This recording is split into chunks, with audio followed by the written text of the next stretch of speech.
Desperté con voces que reconocía, pero no con el tono que esperaba. No era dolor ni preocupación.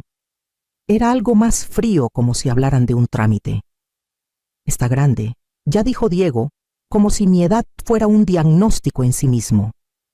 Dejen que la naturaleza siga su curso. Mi cuerpo parecía hecho de arena mojada, pesado sin fuerza. No podía abrir los ojos todavía, pero estaba ahí, presente. La máquina a mi espalda hacía clic y pitaba lentamente recordándome que no me había ido, aún no. No es mi verdadera mamá, añadió en voz baja, pero sus palabras cayeron como plomo. Eso dolió más que los tubos o los moretones. No porque fuera nuevo, sino porque siempre tuve la esperanza de que superaría esa forma de pensar. Lo crié. Limpié sus desastres. Lo esperé despierta hasta tarde. Pagué sus brackets. Compré el traje para su baile de graduación. Pero nada de eso me ganó un lugar en el árbol genealógico que él usaba para medir el valor. Una enfermera clara, supe después su nombre, carraspeó. Escuché el juicio silencioso en su tono. Tal vez deberías esperar afuera por ahora. Diego resopló luego silencio y el chirrido de sus zapatos alejándose por el pasillo. Miré el interior de mis párpados deseando que mis dedos se movieran, pero no obedecían. Aún así mi mente estaba clara. Mi corazón, más lento de lo normal, trabajaba más que nunca. Repetí sus palabras en mi cabeza, sentí cómo se clavaban en las grietas que los años habían erosionado en silencio. No estaba sorprendida, no realmente. Pero a veces la confirmación sabe más amarga que la sospecha. Escuché las máquinas, el cambio en el aire cuando él se fue. Esperé sentir rabia o miedo, pero lo que llegó fue claridad. No un quiebre dramático, solo un chasquido seco y limpio. Que piense que me estoy desvaneciendo, que crea que no voy a regresar. Porque la mujer que dejó en esa cama, la que esperaba heredar, no la que tendría que enfrentar, ya no estaba. Y yo ahora abría los ojos lentamente recordando quién solía ser y quién nunca volvería a ser. Diego tenía 5 años cuando lo conocí. Estaba medio escondido detrás de la pierna de Javier, sosteniendo una figura de acción arrugada en una mano y mordiendo la manga de su sudadera. Su madre se había ido hacía casi 6 meses, según Javier. Se fue a Cancún con un músico y una botella de tequila. Ni una llamada, ni una postal. Solo silencio. No esperaba nada de Diego. No buscaba reemplazar a nadie. Javier y yo nos conocimos en un club de lectura de la universidad. Él enseñaba química en una prepa. Yo daba clases de literatura introductoria en un colegio comunitario. No teníamos prisa por nada, pero la vida siguió su curso.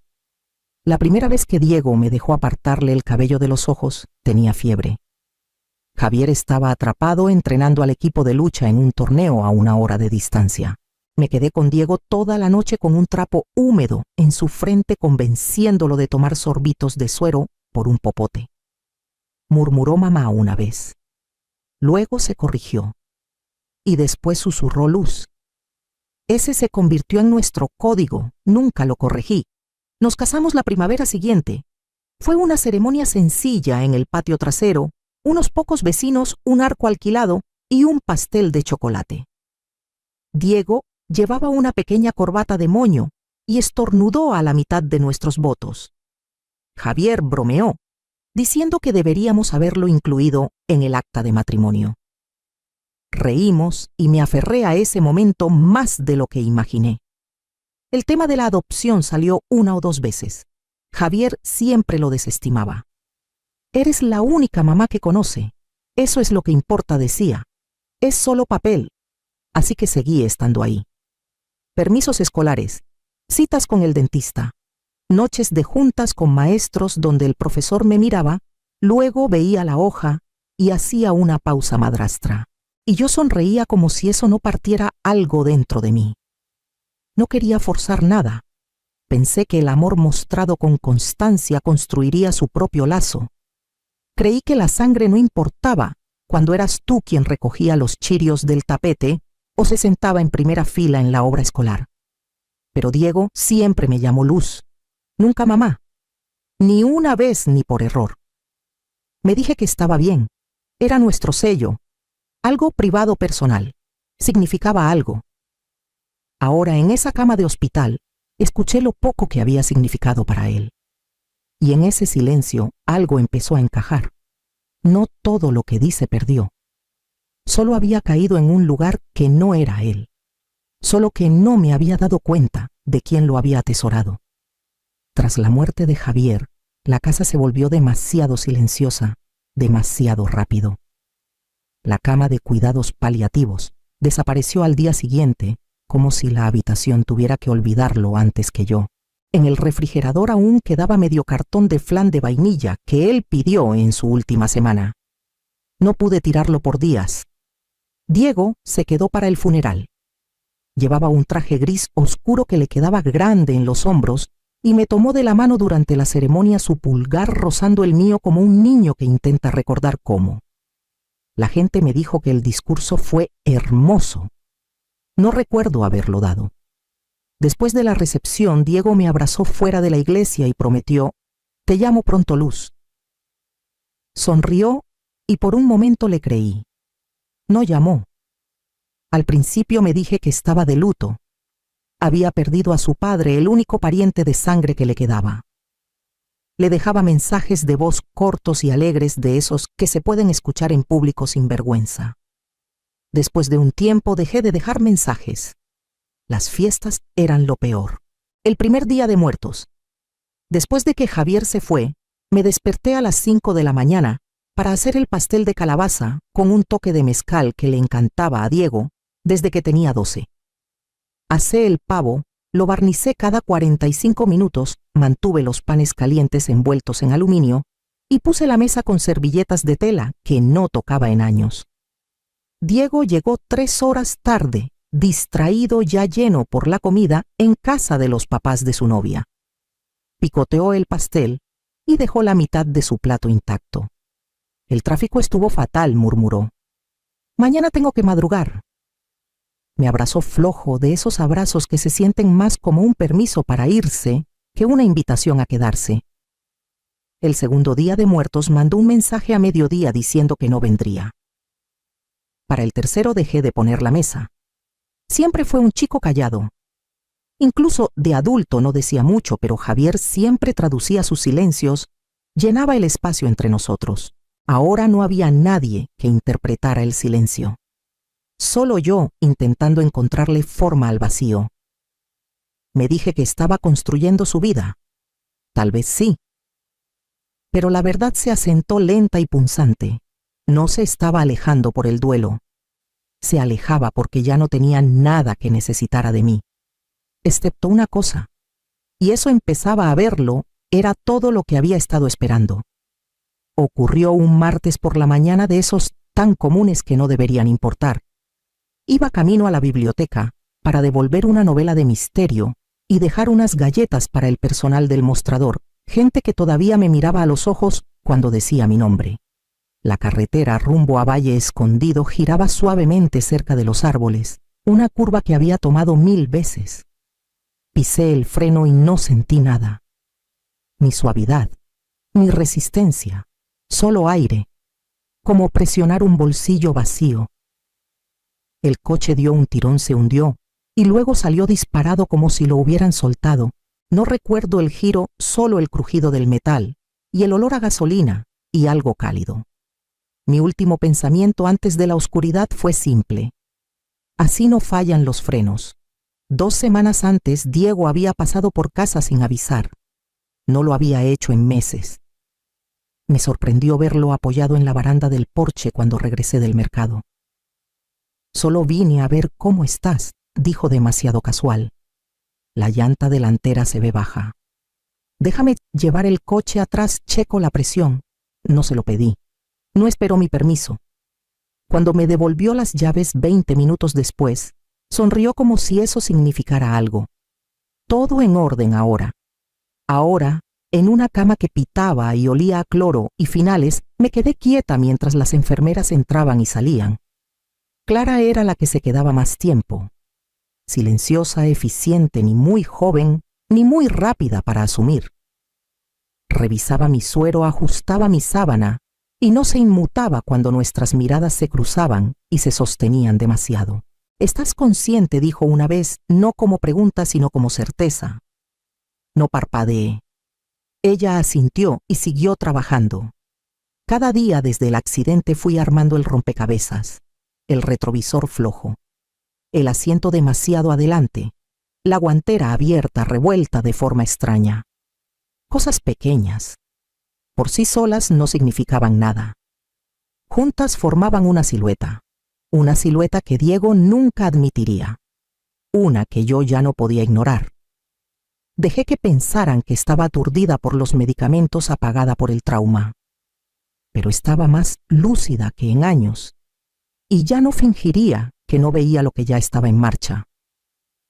Diego regresó al día siguiente, afeitado, camisa impecable, los zapatos buenos que reservaba para entrevistas de trabajo. Se paró junto a mi cama con la misma expresión que usó en el memorial de su padre, respetuosa, seria, indescifrable. Pero esta vez no había duelo que cargar, solo cálculo. Miró las máquinas, luego a mí. Mantuve los ojos cerrados. Mi respiración lenta, constante. Escuché el clic suave de su celular. Unos toques. Una pausa. Luego otra vez, toque, desliz, desplazamiento. Me esforcé por descifrar las formas detrás de mis párpados hasta que capté lo que murmuró para sí mismo. Plantilla de directiva anticipada. Dejó algo en la bandeja junto a mí. No lo vi, pero sentí su presencia. Una hoja, tal vez dos. No dijo nada. Solo ajustó la sábana en mis pies, como si le importara. Luego se fue. Clara entró 15 minutos después. No habló solo. Me observó como esperando una señal. Se la di como pude, 3 toques lentos en su muñeca mientras revisaba mi pulso. No parpadeó. Solo asintió y salió de la habitación. Al anochecer, un hombre apareció en la ventana junto a mi cama, sin placa, sin portapapeles, solo una chamarra azul y ojos tranquilos. Esperó hasta que Clara cerró la puerta. Luego dio un paso y dijo: «¿Me recuerdas? Lo hice. Tomás Elías. Lo contraté durante el divorcio cuando necesitaba pruebas de que Javier escondía activos antes de que se finalizara el testamento.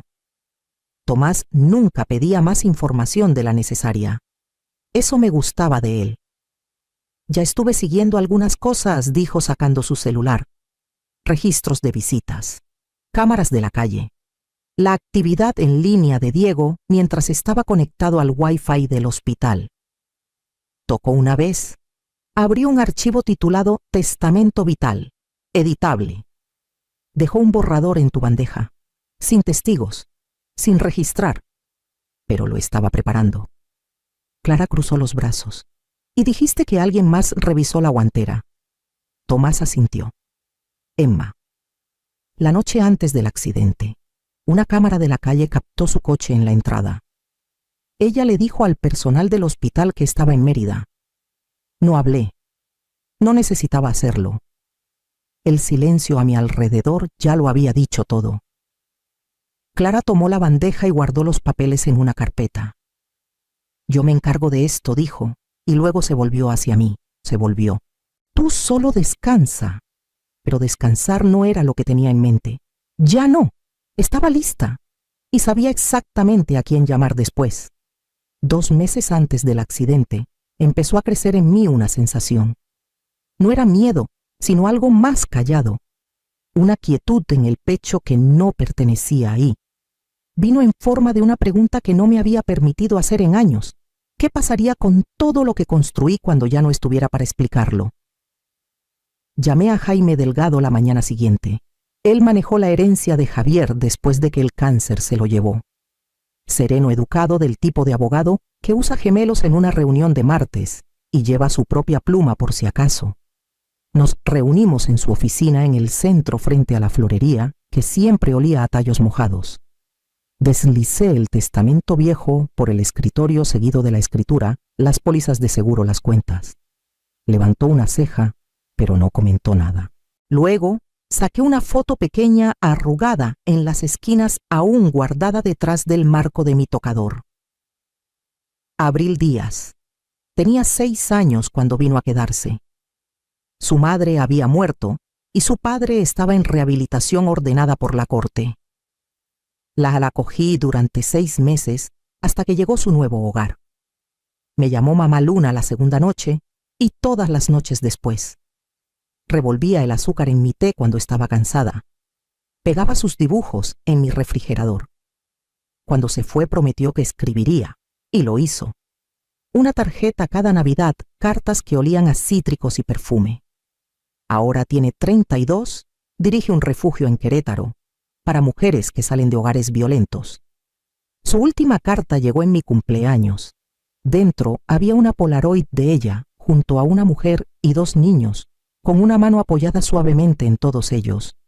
Tú me salvaste para que yo pudiera salvarlos. Eso fue todo lo que escribió. Miré a Jaime y dije, quiero que todo sea para ella, la casa, los ahorros, la vida que construí. Si no la encuentran dentro de los 30 días después de mi muerte, quiero que todo vaya al refugio donde trabaja. Jaime no se inmutó. Ajustó su pluma y preguntó, ¿quieres que sea a prueba de disputas? Sí, dije. A prueba de todo. No quiero que un solo peso caiga en manos de quienes esperaron a que me muriera.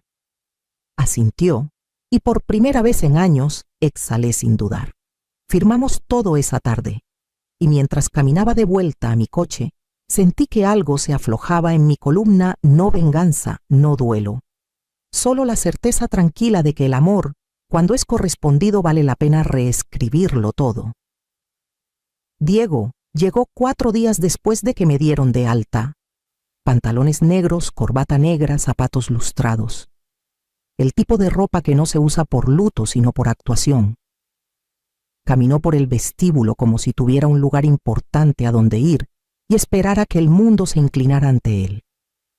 En el mostrador ofreció su mejor versión de solemnidad. Habitación 214, dijo.